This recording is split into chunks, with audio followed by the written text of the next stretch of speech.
時刻は午後9時を回りました。金曜日の夜のウイスキーラジオドラム FM のお時間です。お相手はナビゲーターのシーカーでお送りします。この番組では海外の最新ウイスキーニュースをはじめ、お店で見かけたら一度は召し上がっていただきたいウイスキーをご紹介していきます。ぜひお酒を飲みながらどうぞ最後までお付き合いください。先日欲しかったウイスキーを酒屋さんに買いに行きまして、今家に並べてるんですけども、未開封のウイスキーが増えてきてですね、棚に収まりきらなくなってしまいました。ウイスキーをしっかり飲んでいこうと思いまして、開けていくんですけども、皆さんはウイスキーをどうやって開けてらっしゃいますでしょうか。キャップシールを剥いでコルクを抜かれる方も多いと思うんですけども、家飲みをワンランク上げる方法として私がやっていることは、キャップシールをですね、ソムリエナイフを使ってコルクと瓶の口に沿って切りまして、剥がさずに抜栓しているんですね。ウイスキーって飲み切るまでに時間がかかってしまいますので、しばらくは棚に保管されると思うんですけども、この方法だときれいにボトルを飾ることができます。バーでもこの開け方をされているところもありますので、家飲みをワンランク上げたい方は試していただければと思います。それでは海外ニュースからご紹介したいと思います。ボーモア蒸留所からアイラ島の神話をモチーフにした新作ボトルが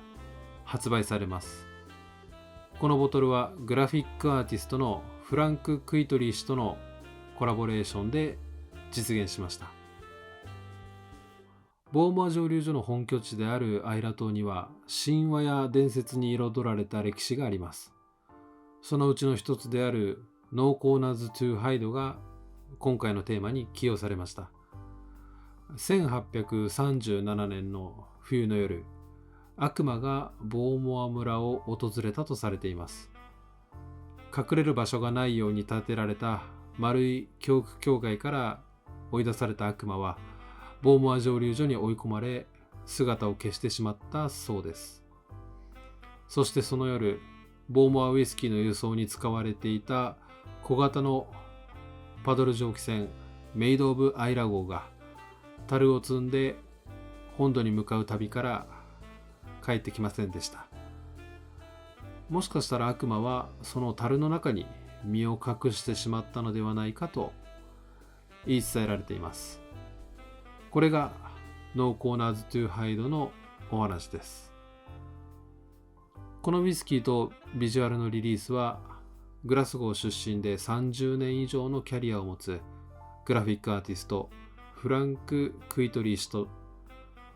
ボーモアのマスターブレンダーロン・ウェルシュ氏とのコラボレーションによるものです。このノーコーナーズ・トゥ・ハイドは、ボーモアの伝説的な過去にインスパイアされた一連のリリースの第1弾となり、23年と32年の熟成を経た2種類のボトルが合計わずか666本限定でリリースされます。23年はバーボンアメリカンオークのホグズヘッドで21年間熟成させた後、極甘口のワインで有名なエッセンシアの小樽で2年間熟成されており、蜜蝋やお香、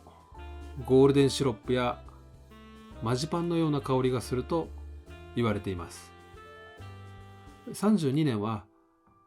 バーボンアメリカンオークのホグズヘッドで30年間熟成させた後、同じくエッセンシアの小樽で2年間熟成されました。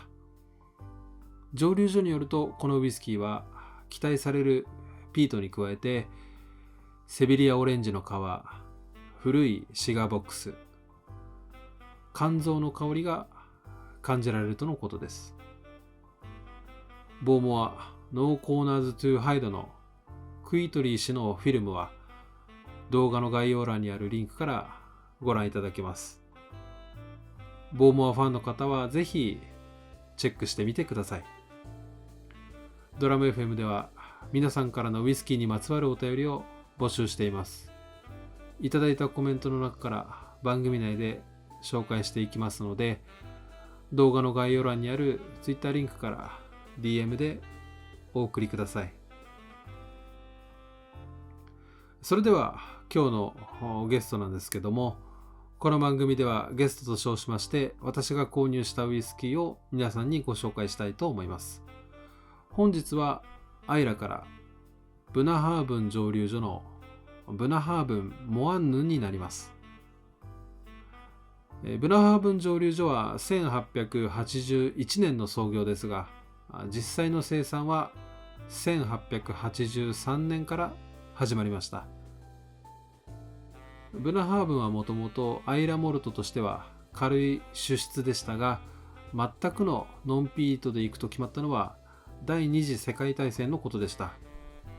当時ブナハーブンはカティサークの原種で、カティサークのように軽い主質が求められたためだそうです。現在のオーナーは南アフリカのディスティル社で、同社にはマル島のトバモリ、そして南ハイランドのディーンストンがあり、現在はディーンストンに樽を集中させています。そしてこのブナハーブンモアンヌは1997年から試験的にピーテッド麦芽の仕込みを開始し、2004年に誕生しました。モアンヌはゲール語でピートを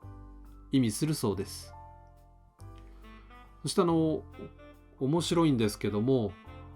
ネットに書かれているモアンヌの説明とボトルに記載されているモアンヌの説明が若干違うんですね。今回はボトルに記載されている説明を皆さんにご紹介したいと思います。このパワフルなピーテッドモルトはファーストフィルとセカンドフィルのシェリーダル、バーボンダル、そして赤ワインダルのウイスキーを組み合わせたものです。ということで、贅沢に樽を使って複雑な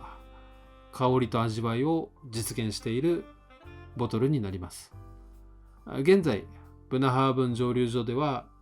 生産が終了されているようで、公式サイトからは掲載がなくなっています。代わりにコアレンジに後継のトゥチェックアガーというボトルがあり、これにピーテッドモルトが受け継がれているようです。モアンヌはまだ酒屋さんで見かけることがあるようですので、もし見つけられたら召し上がってみてはいかがでしょうか。ではストレートでいただいてみたいと思います。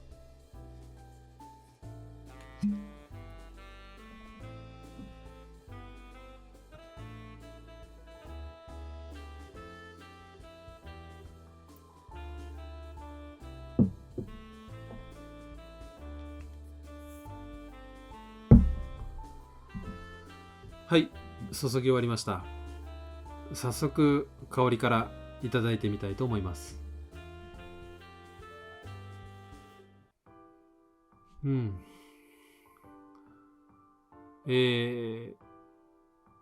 いぶしたようなスモーキーな香りが最初にやってきます。続いてアルコールの刺激に紛れて、シトラスが感じられます。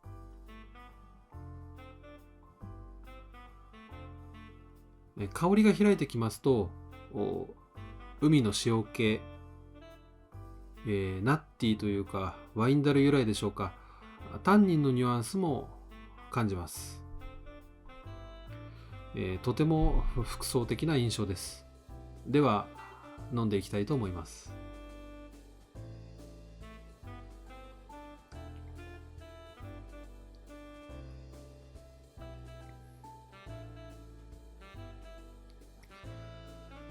非常に飲みやすいミディアムボディですね。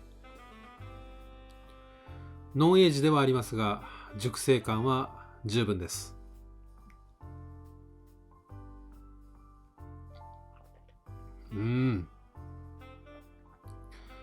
非常にピーティーな味わいと優しい甘さが主張してきます。蜂蜜やお菓子のような重たい甘さではなくて、ドライフルーツや香草のような爽やかな甘さがあります。フィニッシュにタンニンやウッディな渋みもアクセントになって、後味は甘みとジンジャーが余韻に続きます。余韻は非常に長いですね。アルコール度数が 46.3% となっていますので、飲み応え十分のプルーフに仕上がっているかと思います。アイラの中ではあまり目立つことのないブナハーブンですが、このモアンヌはピート原酒を贅沢な樽構成で熟成したバランスのいいボトルになると思います。バーで見かけられた際はぜひ召し上がってみてはいかがでしょうか。そろそろお時間となりました。気がつけば街は少しずつクリスマスの装いを見せ、年の瀬を感じますね。そこで次回からは年末に向けて皆さんおなじみのあるシリーズを1本ずつご紹介していきます。まず第1弾ですけども、アイラを代表するあのおじさんをゲストに迎えてお届けしたいと思います。このラジオが気に入っていただけましたら、グッドボタン、チャンネル登録をよろしくお願いします。それでは良い週末を。お相手はシーカーでした。